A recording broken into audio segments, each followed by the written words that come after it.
یہ کہانی ایک غریب مگر نیک دل کسان سوہان اور اس کی بیوی کلثوم کی ہے، جو اپنی تھوڑی سی زمین پر سبزیاں اگاتے اور فروخت کرتے تھے۔ دونوں محنت، دیانتداری اور توکل کے ساتھ اپنی روزی کماتے تھے۔ وہ ہمیشہ اللہ کی رضا پر راضی رہتے اور کسی کے آگے ہاتھ نہیں پھیلاتے۔ سوہان اور کلثوم دن رات محنت کرتے تاکہ اچھی سبزیاں پیدا ہوں۔ ایک دن جب وہ بازار میں سبزیاں بیچ رہے تھے، ایک گاہک نے کہا، دوسرے دکاندار کم قیمت پر سبزیاں دے رہے ہیں، تمہارے دام زیادہ کیوں ہیں؟ کلثوم نے مسکرا کر جواب دیا، اگر تمہیں ہماری سبزیوں سے زیادہ اچھی سبزی کہیں ملے تو ہماری طرف سے مفت لے جانا۔ یہ سن کر گاہک خوش ہوا اور ان سے سبزیاں خرید لی۔ یہ ایمانداری اور محنت ہی تھی جس نے ان کی روزی میں برکت ڈال رکھی تھی۔ سوہان کے کھیت کے پاس ایک کنواں تھا مگر وہ سوکھ چکا تھا۔ وہ رتن سیٹھ کے کنویں سے پانی لیتے تھے جو گاؤں کا امیر شخص تھا۔ ایک دن جب وہ پانی بھر رہے تھے تو سوہان نے کہا، کلثوم تم ایسا کیا کرتی ہو کہ تمہاری سبزیاں سب سے اچھی ہوتی ہیں؟ سیٹھ کے پاس نوکر بھی ہے مگر اس کی سبزیاں تمہاری جیسی نہیں ہوتی۔ کلثوم نے ہنس کر جواب دیا، یہ صرف میری محنت نہیں بلکہ اللہ کی برکت اور تمہاری ایمانداری کا نتیجہ ہے۔ ایک دن جب وہ گھر پہنچے تو سوہان کی والدہ کوشلیہ سخت بیمار تھی اور خون کی الٹیاں کر رہی تھی۔ وہ انہیں فوراً اسپتال لے گئے۔ ڈاکٹر نے بتایا کہ وہ ایک مہلک بیماری میں مبتلا ہیں اور اگر فوری علاج نہ ہوا تو ان کی جان کو خطرہ ہو سکتا ہے۔ آپریشن کے لیے 10 سے 12 لاکھ روپے درکار تھے۔ یہ سن کر سوہان اور کلثوم کے ہوش اڑ گئے۔ وہ سوچنے لگے کہ اتنی بڑی رقم کہاں سے آئی۔ سوہان پریشانی میں رتن سیٹھ کے پاس گیا اور اس سے قرض مانگا، لیکن سیٹھ کی مغرور بیوی مینا نے کہا، یہ غریب ہمیں 10 لاکھ روپے کیسے واپس کرے گا؟ ہم نے انہیں پانی لینے دیا، یہی کافی ہے۔ رتن سیٹھ نے سوہان کی بے عزتی کی اور اسے دھتکار دیا، بلکہ کنویں کا پانی بھی بند کر دیا۔ یہ ان کے لیے بہت بڑی آزمائش تھی مگر انہوں نے اللہ پاک پر بھروسہ رکھا۔ سوہان مایوس ہو کر گھر آیا تو کلثوم نے اپنے سارے زیور نکال کر اس کے ہاتھ میں رکھ دیے اور کہا، یہ بیچ دو اور ماں کا علاج کراؤ، اللہ ہمارے لیے کوئی اور دروازہ کھولے گا۔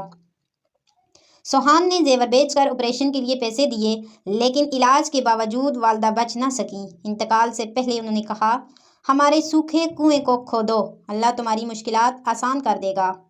یہ کہہ کر وہ دنیا سے رخصت ہو گئیں۔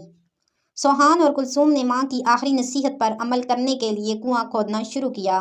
کئی دن تک کھدائی کرنے کے باوجود پانی نہیں نکلا، لیکن آخرکار جب سوہان نے ایک کھدال زور سے ماری تو اندر کسی چیز سے ٹکرانے کی آواز آئی۔ جب دونوں نے مزید کھدائی کی تو انہیں ایک پتھر کا دروازہ ملا جس کے پیچھے ایک سرنگ تھی۔ سرنگ میں ایک بونا جادوگر نظر آیا جو دراصل ایک نیک انسان تھا مگر کسی سادھو کے جادو کی وجہ سے یہ روپ اختیار کر چکا تھا۔ بونے نے کہا، سوہان تمہارے والد نے مجھے یہاں چھپنے کے لیے جگہ دی تھی، اس لیے میں تمہارا احسان مند ہوں۔ میں تمہیں یہ جادوئی لوٹا دیتا ہوں، جب بھی تمہیں کسی چیز کی ضرورت ہو اس پانی کا چھینٹا دے کر اللہ سے مانگ لینا، تمہیں برکت ملے گی۔ یہ کہہ کر بونے نے انہیں برتن دے دیا اور غائب ہو گیا۔ سوہان اور کلثوم نے اس پانی کو اپنے سوکھے کنویں میں ڈالا تو کنواں فوراً پانی سے بھر گیا۔ پھر انہوں نے پانی کو سوکھی سبزیوں پر چھڑکا تو وہ تازی اور ہری بھری ہو گئیں۔ اب وہ اللہ کی برکت سے خوشحال ہو چکے تھے اور ان کی زندگی بدل گئی تھی۔ رتن سیٹھ نے دیکھ کر کہا، سوہان اور کلثوم بغیر کنویں کے سبزیاں اگا رہے ہیں تو حسد میں مبتلا ہو گیا۔ وہ چپکے سے ان کا راز جاننے کے لیے کنویں میں گھس گیا تاکہ خزانہ چرا سکے، لیکن جوں ہی وہ اندر پہنچا بونے نے اسے روک لیا اور کہا، تم یہاں کیوں آئے ہو؟ سیٹھ نے کہا، مجھے بھی وہ خزانہ دے دو جو تم نے سوہان اور کلثوم کو دیا ہے۔ بونے نے دیکھا کہ وہ لالچی اور بددیانت ہے، اس لیے اس پر جادو کر دیا۔ رتن سیٹھ پتھر کا مجسمہ بن گیا اور ہمیشہ کے لیے سرنگ میں قید ہو گیا۔ سوہان اور کلثوم کو جب یہ معلوم ہوا تو انہوں نے اللہ پاک کا شکر ادا کیا کہ انہوں نے ہمیشہ ایمانداری، صبر اور اللہ پر بھروسہ کیا، جس کی وجہ سے انہیں برکت ملی۔